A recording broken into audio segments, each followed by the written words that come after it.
You found the Live Local Marketing Podcast, where business owners share their knowledge about what's working in the market today. No fluff, just their experiences and stories from people who are making it happen. And if authentic, practical marketing resonates with you, be sure to visit livelocal.warmmarketing.com and learn to grow your business on warm marketing referrals. Now, on to the show. All right, welcome. Thanks for joining the Live Local Marketing Podcast. Today we're with Anders. Sir, how are we feeling today? I'm feeling great. I'm jazzed to be here. Yeah, for sure. That's awesome. We need to use the word jazzed more often in a sentence. I agree with you right away. I didn't think I was going to do it, and it just came out. Yeah. I apologize. No, that is perfect. I think jazz is underused. I agree with you. All right, so we'll do a little bit of background about you and then hop right into the questions, right? So Anders is a speaker, author, magician, founder, CEO of Engagify. Engagify. That's all right. We'll redo that. No, we'll redo it. Hold on. Ready? Okay. So Anders is a speaker, author, magician, and founder, CEO of Engagify. For nearly 2 decades, he's been traveling the world with his team of certified Infotainers. Yeah, it's a lot of made-up words. I know. Yeah, a lot of words in here. All right, one more shot at this. We're going to do some editing on this one, man. All right. Anders is a speaker, author, magician, and founder, CEO of Engagify. For nearly 2 decades, he's been traveling the world with his team of certified Infotainers, creating crowds of interested prospects and presenting brand-defining performances in the trade show exhibits of the fastest growing companies. So this should be fascinating. I have a lot of words in there that I'm learning on the fly here and a lot of interesting stuff. So these questions are going to be great. Yeah. Are you ready for the questions? I am ready. Let's rip. Let's go. Let's do this. All right. So talk to us about your first win.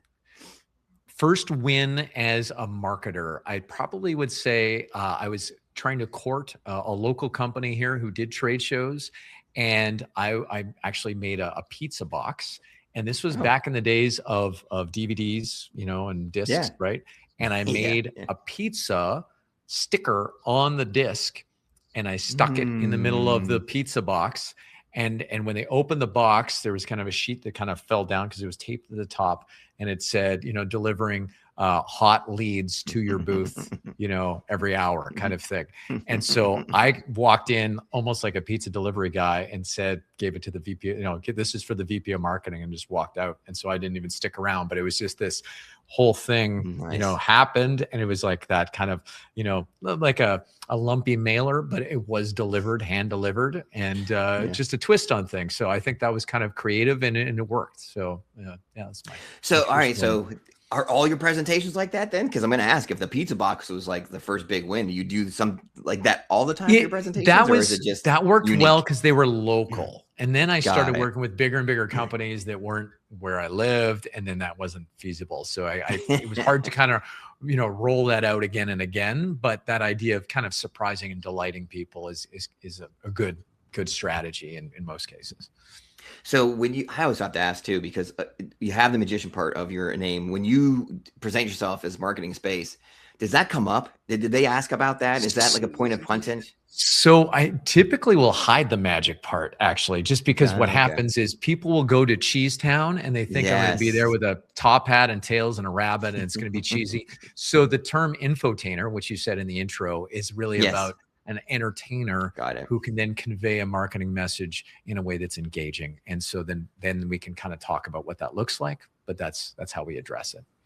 Okay, that is awesome. All right. So of all these creative strategies and all these things you're doing is very fascinating. What would you consider your best habit to be? My best habit? I think my best habit is, I don't know if this is a habit or a feature of what we do for marketing, is the idea that we are in an environment where our prospects can see us at all the time. So my mentor said, you got to be seen to be booked. And so the idea of being out there, and you mean this can happen on social media, but we're actually working a trade show booth and people are seeing it work. And so that is just like proof is in the pudding. And it's just a really nice system because we're working for our client, but then other people see it work and we're generating leads while we're doing our best work in that sense. So the habit is kind of built into our system and it's just a nice, fit with our market in that sense. So I don't know if that's a habit enough. No, that's good. Though. I don't know.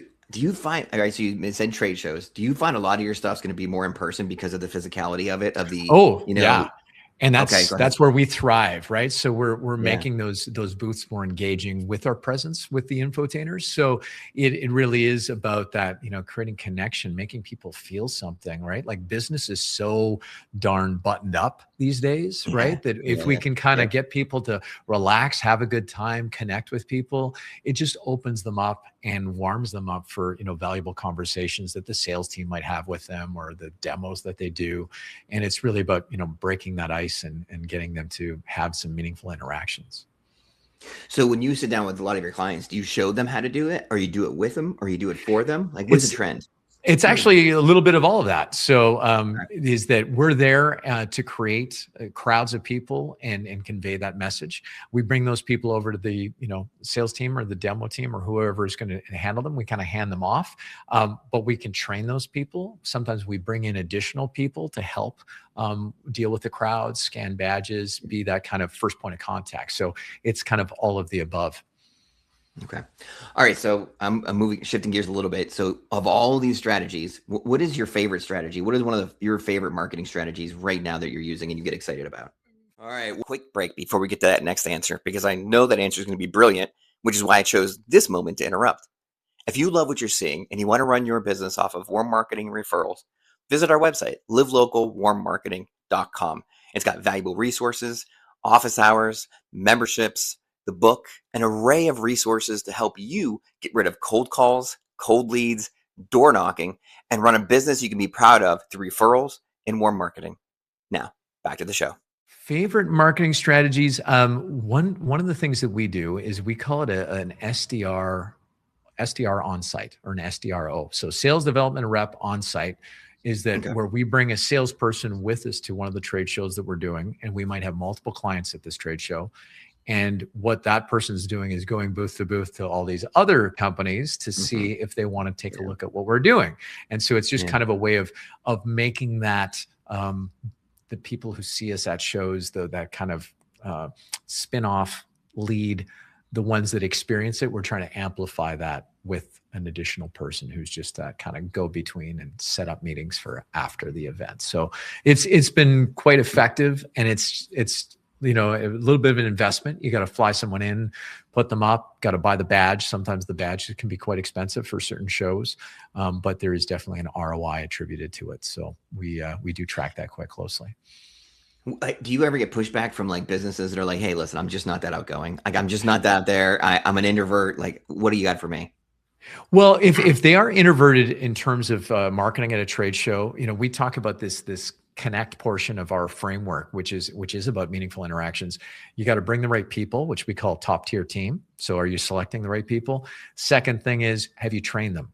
49% of companies have rarely or never trained their booth staff. It is a face-to-face, marketing outlet, right? Channel. So that's super important. And then the third piece is specialized support. If you can't, if you're not going to train, or you do train and you still need help, or you're not bringing the right people, let's bring in some professionals who can actually support you and be that outgoing, extroverted perimeter to qualify people and bring them deeper into the booth for the subject matter experts, that we want that one-on-one time with. Nice balance.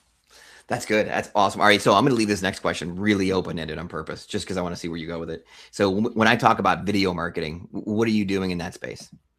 So video marketing, I mean, we're definitely filming videos, thought leadership, that sort of thing for LinkedIn, and then repurposing that in LinkedIn ads. One of the things that I like to do is I've got myself an Osmo Pocket, little gimbal camera. And I use that on a little stick, and I do walk and talk videos at the trade show. So it's like, hey, we're out here, we're working, but I get inspired because I see something being done wrong, or if something I think needs attention. So it kind of is the inspiration for me to kind of go off on a little rant, and so then I pace around the trade show doing that. And then we'll also use those videos using Dub, which is those email videos that you can do with the little animated GIF. I love those things, especially some of the models that we talk about in our sales process or anything like that. You can just pop those in the bottom of a video. And especially if you want to connect, you put their name on it and hold it up. And these are like one-to-one videos. This is not an AI, like using your LinkedIn thing and scaling it. I do really still believe in, authentic interaction, that AI, Yeah. not Yeah. artificial intelligence. And so when they do watch it, they realize it's for them. It's hard to replace that kind of feeling, right? When you've gone to the trouble. Yeah. So it seems you get a little bit of education. You have a little bit of like follow up. Do you do any that are also entertaining, solely entertaining? Solely entertaining. Well, we get hired to make solely entertaining videos. Well, not solely entertaining, I should say. There's That's what I was still gonna like get to. branding. There's still messaging in Yeah. it. And it's basically like video infotainment. And so we actually have a client right now. They just got into the Gartner Magic Square and they want to have some magic to celebrate that. So we're actually going to be creating a couple of different effects that can be filmed and that have eye candy so that they're, have that viral ability to it. Lots of magic on social media these days, for sure. That it just the magic element of it, it just makes it such great video, like not clickbait, that's not the word I'm looking for, but just attracting people, right? You're getting a lot of eyeballs on that stuff because everybody's just fascinated by the idea of like magic going on, right? Yeah, it's very hot right now, with all the just viral videos and America's Got Talent, all the things, fool us. David Blaine's. Yeah, exactly. Yeah. All right, so mixing in the entertainment phase of it and the extroverted part of it, like how do you mix it with the branding? Like that's got to be a fine line. Well, we do have kind of I guess frameworks that we use to brand certain things. So how we show up, right? Often as a magician, I like to wear a suit because I got lots. I need the pockets and things. But I'll actually the color of my tie will match the brand. We'll have custom printed props that are sometimes giveaways. Sometimes they're just things I hold up that have the branding on it. We'll do little things like if I'm doing a rope trick, the ropes are the same brand as the company. Like everything is trying to be in alignment so that they get this idea that we're part of the team, that we're on point, we're on brand, we're on fire for them, right? Like everything's in alignment. And to me, the compliment is, especially when we've written the scripts and we've come through and we've communicated that message, people go like, do you work for the company? They ask that question because what we said was so assertive and we had this authority behind it. And yet we exhibited a skill set that's uncommon for someone who would work at a company like that. So we know we're on point when we're doing that because it's, the right alignment that feels on brand, but they're confused because it was just a little too good for someone from the company to do that, right? So that was the thing. How do you incorporate the business's story though? Like, all right, so I have the tricks and I've got this stuff, and how do you I got the colors, I got the logos, but the story. Yeah. Well, so the story here, I'm going to let everyone in on a little secret is that everybody thinks they do something so different, but everyone kind of does the same thing. And so here's the thing is that, and you know what I'm going to say, every company, B2B, typically, I'm just going to say, this helps you save money or make money, save time. Time and money is productivity. And the third thing really is, even though those kind of were time and money was the first two, last one is peace of mind, right? Yeah. If you can talk about those three things and have stories that take people from point A, which is the problem state, to point B, which is the solution state, and there's an aha moment in the middle, and that twist is where we introduce their solution and also where the magic happens. That's how infotainment works. And then they go, right. And we put them in the peak state so that they experience that aha moment in their heads at a great time that associate the booth, the people, the brand all together. Yeah. That's quite a formula. That's fascinating. All right. This might be a tougher question because you're so hands-on in the creative space, but what are some of your favorite uses of AI right now? So with AI in our business right now, I do like using NotebookLM, which is, I like to use that so I don't get any hallucinations and just like, hey, this is the data I want you to pull it from. Don't go nuts, right? That helps us with the scripting, helps us, get our arms around what a company wants us to talk about, because oftentimes they just throw a lot of stuff at us and it's like, okay, let's filter this down. So that's one of the uses. We then do use AI a little bit on our scripting, but it can kind of go a little nuts. So it's like sometimes just looking for some ideas of how someone else might do it. But that's NotebookLM is the main use in terms of the process working with the client.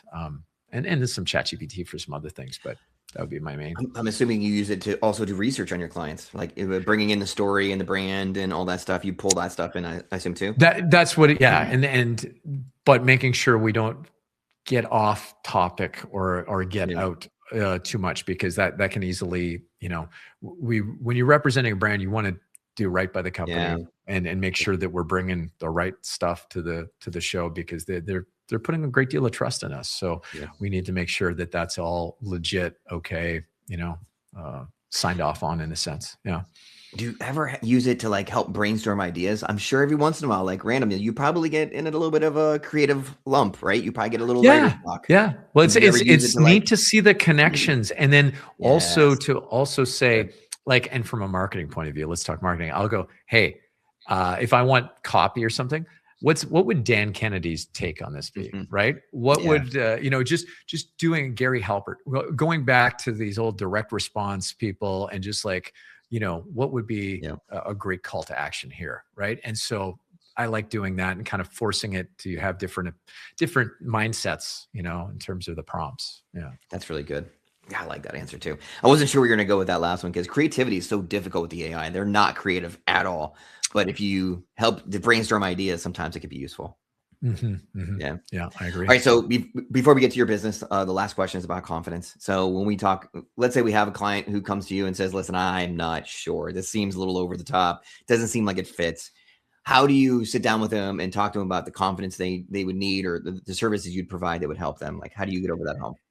The hump, I think, is really about that risk reversal piece. We have a pretty strong money back guarantee. So our money back guarantee is after the first day, if you're not thrilled and elated with the response that we generate, we'll happily fly ourselves home, no cost to you. And so it's pretty confident in that way, addressing your question here. And we've never, ever had to give the money back, right? So we have a really strong track record. But it's also the fact that as soon as we get in the booth and we know what we're doing, and they see the crowds come, they're going to be really happy, right? So part of that is that piece. And then we've also done some creative, revenue models on this too, is we'll offer up an idea of like, let's look at what your normal cost per lead is. We'll charge you 30% less than your normal cost per lead, and you only pay for the leads that come in that we generate. Would that be all right? And then it sounds like, oh, this is great. This is way better than, what we'd have. And then they crunch the numbers, and then they realize they're going to pay more than what we were asking in the first place. And then they go, oh, how about we just pay you? Oh yeah, sure. Let's just do that. You just pay us our fee. So it's sometimes they just need that like ROI really spelled out for themselves, and just to kind of get a sense of that. We do work with our clients with an impact report that is basically ROI, showing how few of people do we need to bring to the booth every day, to pay for ourselves. And then usually we have 65% of our clients get a 10x or more return on their investment in us. So we do track all of that. And if they're willing to take those steps, they'll be pretty confident in hiring us. Yeah. Last question before I let you do business. Talk to the audience about how long it's taken you to develop this system. Like you knew you were extroverted, you knew you wanted to develop a business, you knew you were in the marketing space, but to the point where you're this niched in, like this calculated, how long did it take? You know what? I was doing it as a magician at trade shows. And then I got trained by my mentor who had taken it to another level in terms of the performance and the business. Yeah. And then I kind of went another step past that. And it's probably been in the last 3 or 4 years where the frameworks and the models and the concepts really kind of, really cemented. And now it's kind of like, oh, now I feel even more confident in how we go to market and everything, just because of having that thinking behind it, that deep thinking behind it is very valuable. So it's been a journey for sure, but it just depends on what we talk about and how long ago that was. But it's fun. It's a fun job to have. It's amazing to see how locked in you are. And like, I could tell it took a little bit of years to do that, but along the way, it seemed like you had so much fun each step of the way that it made that next step just, valuable, energizing, and definitely when you can automate some things and you get your CRM doing a lot of the work for you, just giving that 5-star, 6-star experience, 7-star. What does that look like? That's right. Cool. To up that game for sure. That is awesome. All right, cool. So how did you do the outro? Talk about your business, exactly how what you provide, and then how can people get a hold of you? Yeah. So Engagify, we specialize in creating engagement, whether it's making your teams more engaging, making your trade show booth more engaging. So we actually train booth staff, we train presenters, we train salespeople on how to be more engaging virtually, in sales calls, that sort of thing, in addition to our trade show infotainment services, which generate leads and engagement. Our website's engagify.ai. It's ENGAGIFY.ai. The AI again, authentic interactions is what that's all about. And definitely reach out to me on LinkedIn. It's Anders Boulanger. Last name is Boulanger. We put out a lot of content. We got a lot of free resources as well as on our site on the Learning Hub. If you're doing trade shows and you want some shortcuts, definitely a place to check it out. Man, it's a great conversation. I've never had somebody with such a unique background, so I appreciate your time and your knowledge. I will definitely follow you. Please follow him. See what all the creative ideas he comes up with. It will definitely improve your business. So thank you for your time today. Thanks for having me, Billy. Appreciate it.